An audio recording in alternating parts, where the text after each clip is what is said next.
अभिजात नाट्यसंस्था सादर करत आहे. होय, मी सावरकर बोलतोय. अहो, अंदमानचा तो 11 वर्षांचा खडतर कारावास भोगू नये. केवळ मी जिवंत राहिलो म्हणून माझ्या माफीपत्रांची जे लोक उठाठेव करतात त्यांच्या बालबुद्धीची मला कीव करावीशी वाटते. एवढी मोठी भीषण फाळणी झाली. त्यात पहिले दोघे भारतीय कोण होते?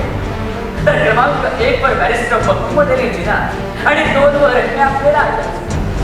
अहो, लोकसंख्येचं महत्व आणि त्यावर आधारलेलं हे राजकारण हिंदू समाजाला कधीही उमगलं नाही.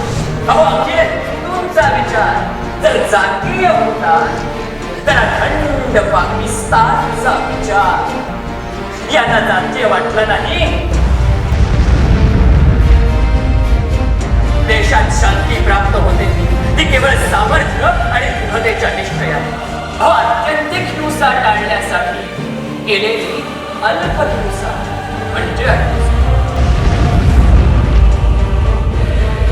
हाथ में बंदूक मिल रही है, उस विद्या में पारंगत हो जाएंगे, शस्त्र समर्थ हो जाएंगे. उस बंदूक की नोक कहां पर रोकनी है वो आने वाला वक्त बता.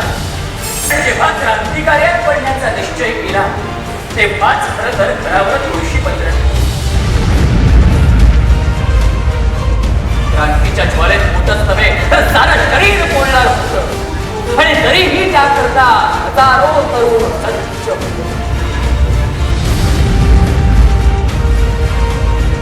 देशासाठी एवढ्या अनंत यातना सोसल्या त्याचा विसर जर माझ्याच या देशबांधवांना पडणार असेल तर का आणि कशासाठी हा सारा अट्टहास? अहो, हिंदू धर्म हा सुद्धा मला माझा वाटत होताच.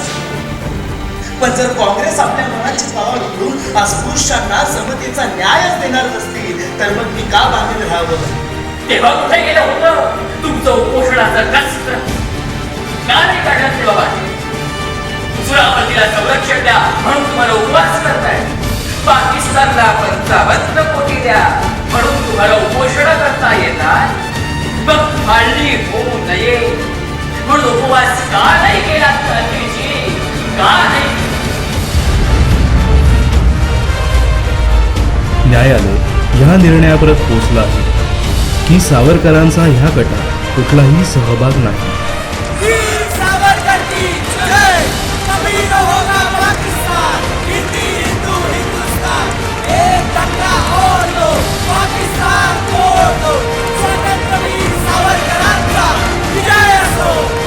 भारत अमर